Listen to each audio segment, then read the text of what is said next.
Hello everyone, welcome back to the channel. Tonight I've got an interesting knife for you for a knife show Sunday. Interesting as in there were only about 250,000 of these made between 1984 and 2001. So there's not a lot of them out there worldwide. And of all the gun shows, knife shows, and stuff that I've been through and been to, I have never seen another one of these. So let's get into this. The knife I've got for you tonight is this little booger. Now I say little, it's not that small, as you can tell. It's a 108mm version of a Swiss Army knife. Yes, it says Mauser, but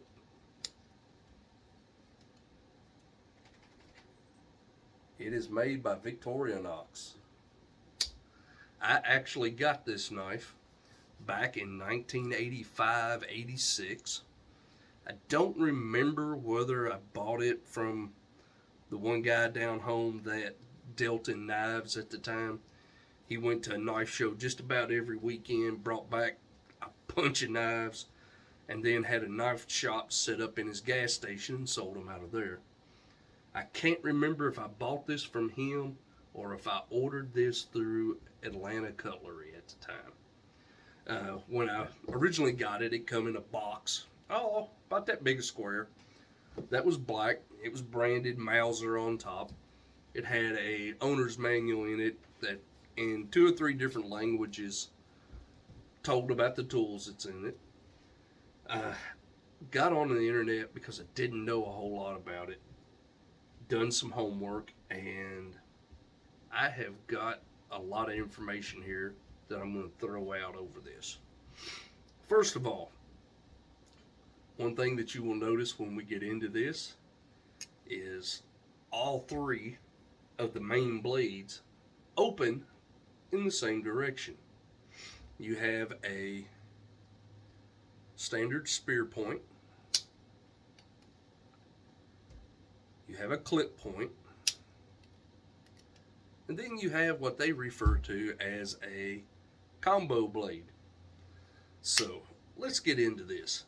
I'm going to spin you around here and let you see my homework, and I'm going to read some of this to you. It says that the Victorinox Mauser Swiss Army knife is a 108mm knife. It was made for the German market, where the Mauser company is a prominent firearms manufacturer. Victorinox licensed the Mauser name, and the knife was sold alongside Mauser products. The knife is based on the German Army issue knife, the GAK, and adds a clip point blade to the tool section. Unusual for a Swiss Army knife, but common to all the 108mm series. All the tools open in the same direction.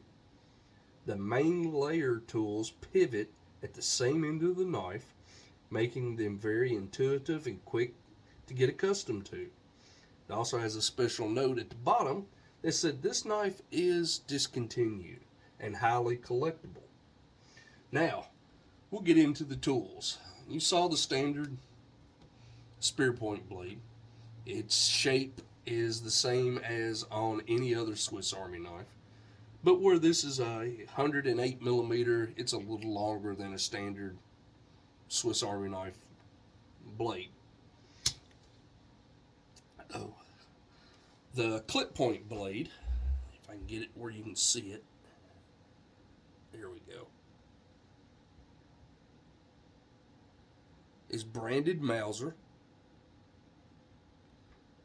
It has some writing on there that's in German, I'm assuming. And it's the same length as the spear point blade. I don't know if I can get both of these opened up here at the same time or not. Yeah, there we go. They're the exact same length. Then you have the combo blade. Now, the combo blade's kind of interesting. You have your flathead screwdriver here on the end. But if you notice, it tapers quite a bit there in the bottle opening section. The reason for that is not only is this a bottle opener, but it's also a can opener. Now, the thing that's interesting with this, because of the way that's shaped there, it takes a little more force to open a can and use it as a can opener than a regular Swiss Army knife. But that being said, due to the added length of using it, you can't really tell it because of the added leverage that you have. Then, if you notice, you see the little sleeve that's on there? That sleeve slides off and reveals a standard Swiss Army knife saw. Now, all of these blades are about the same length. The combo blade's just a little bit longer. On the back side, you have a regular corkscrew. And then you have an awl.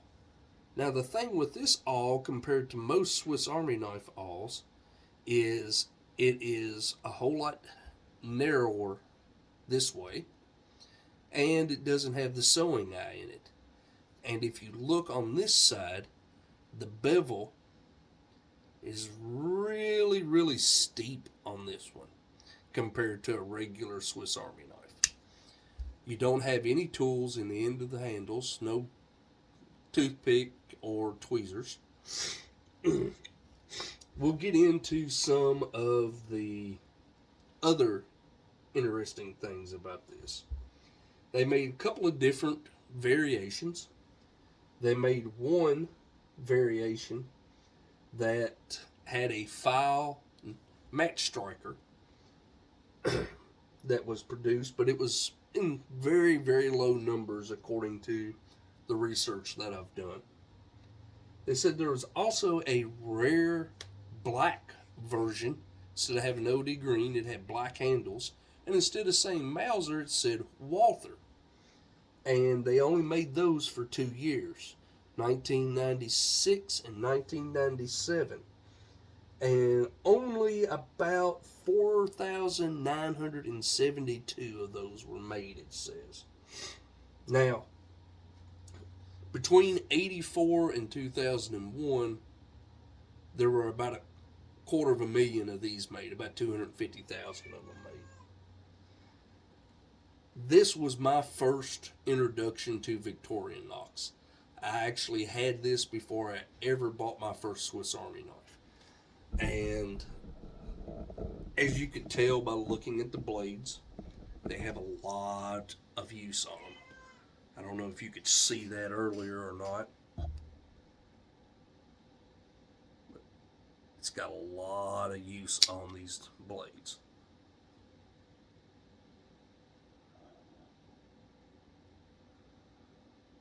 You can tell by the scratches and so forth on them. Now I don't ever carry this anymore. I've retired it to my collection, but I thought I'd do a video on it just because of the simple fact I've never seen another one. And once I got in doing the homework, I found out why. But hope y'all found this odd little knife interesting. I want to apologize to everyone for not doing a video for a couple of weeks. Kentucky is kicking our hind ends right now. The weather is up and down like a yo-yo, and it is got the allergies stirred up something awful. I was down last weekend with allergies. My wife has been down most of this week and just now starting to get better. Part of that is due to the lovely Kentucky weather that we have. We had a day 2 days ago that was 81. Yesterday, it was 54 and raining. So, like the old saying says, welcome to Kentucky. If you don't like the weather, give it a day. It'll change. But hope y'all found this interesting. I will be putting up another video here in the next couple of days on our road to 500. We are getting closer. We're almost at 440, and I'm going to go over in that video all I've got to include in the giveaway. Y'all like, share, subscribe. I'll get another one up for you soon.